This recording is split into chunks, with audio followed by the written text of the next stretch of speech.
میں ایک بند عاصی ہوں، خطا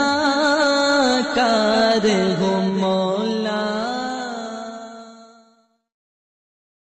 حضرت ابن عباس رضی اللہ تعالیٰ عنہ سے روایت ہے، انہوں نے فرمایا کہ اللہ تعالیٰ نے حضرت محمد صلی اللہ علیہ وسلم کو تمام انبیاء اور اہل اسمان کے فرشتوں پر فضیلت عطا فرمائی ہے۔ حاضرین مجلس نے سوال کیا کہ اے ابن عباس، اہل آسمان پر نبی علیہ السلام کو اللہ تعالیٰ نے کس طور پر فضیلت دی ہے؟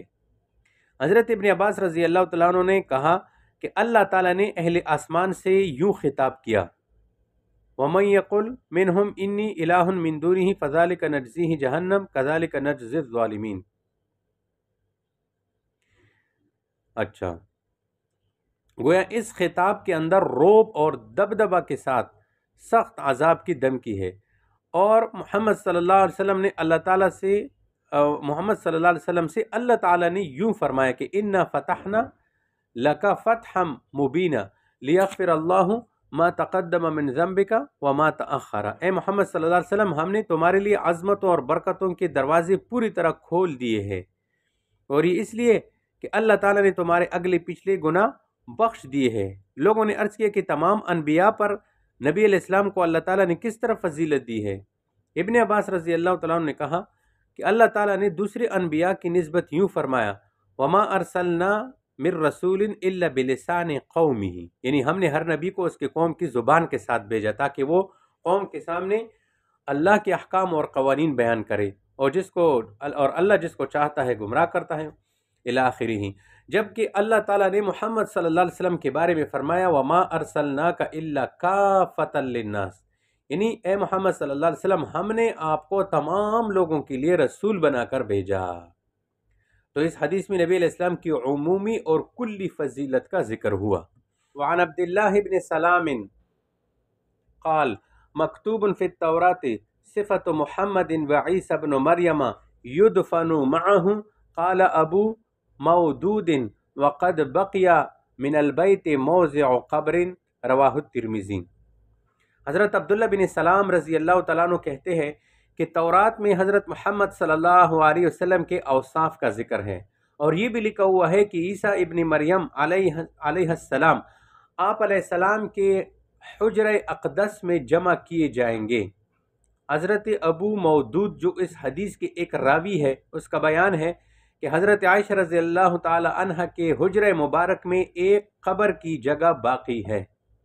یعنی حضرت عائشہ رضی اللہ تعالی عنہ کے حجرے میں حضور علیہ السلام کے مقبرہ میں مدفون ہوں گے۔ نبی علیہ السلام کے قدموں میں پیچھے کی طرف حضرت صدیق اکبر رضی اللہ تعالیٰ عنہ ہے،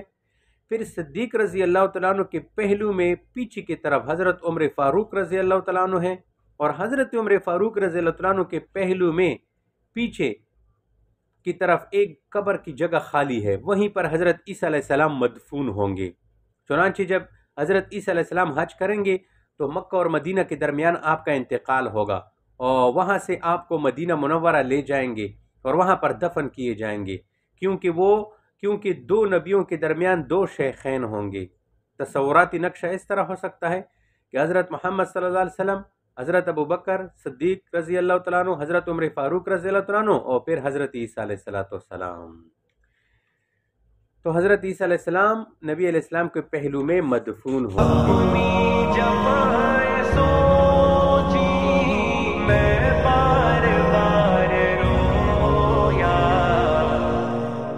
دربار مصطفیٰ میں زارو قطار رویا، دربار مصطفیٰ میں زارو قطار رویا، اپنی جفائیں سوچی، اپنی جفائیں سوچی، میں بار بار رویا،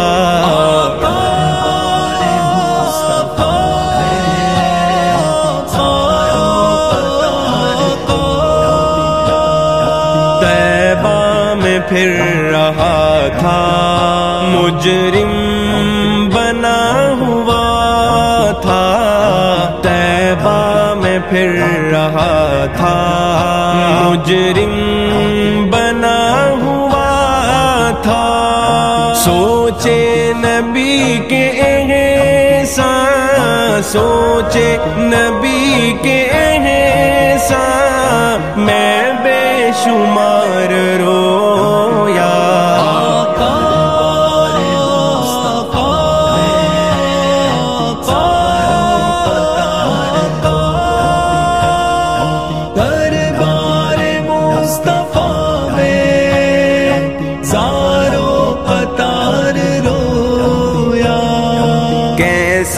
بتاؤں تم کو کس وقت چپ ہوا تھا کیسے بتاؤں تم کو کس وقت چپ ہوا تھا آقا کے شہر میں آقا کے شہر میں لیل و نہار رویا دربار مصطفیٰ میں زارو قطار رویا دربار مصطفیٰ میں زارو قطار رویا اپنے نبی کے قدموں کو ڈھونڈتا رہا میں اپنے نبی کے قدموں کو ڈھونڈتا رہا میں طیبہ کی گلیوں میں طیبہ کی گلیوں میں پیدل سوار رویا دربار مصطفیٰ میں زارو قطار رویا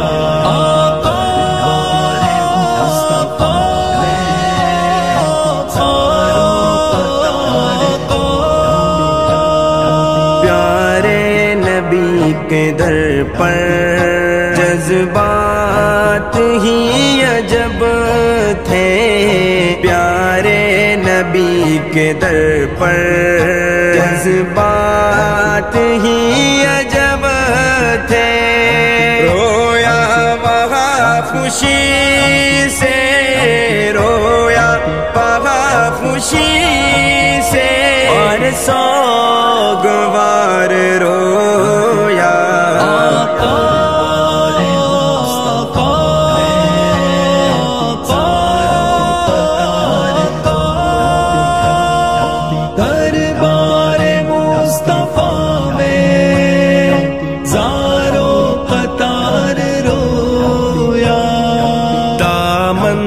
میرا خالی رب کا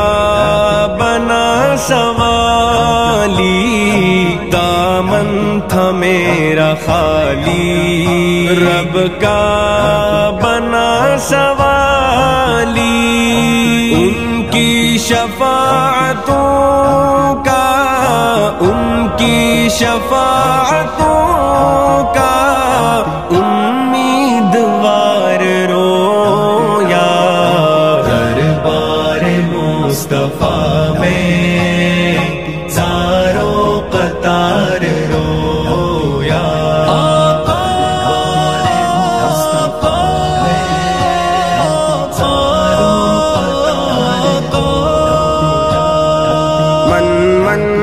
ایک قدم تھا جب واپسی ہوئی تھی من کا ایک قدم تھا جب واپسی ہوئی تھی اصغر جدائی ان کی اصغر جدائی ان کی میں دل فگار رویا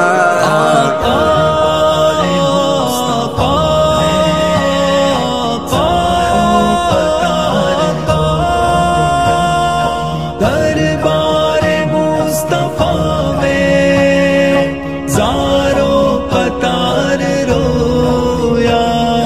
اپنی جفائیں سوچی، اپنی جفائیں سوچی، میں بار بار رویا، دربار مصطفیٰ میں ساروں قطار رویا، دربار مصطفیٰ میں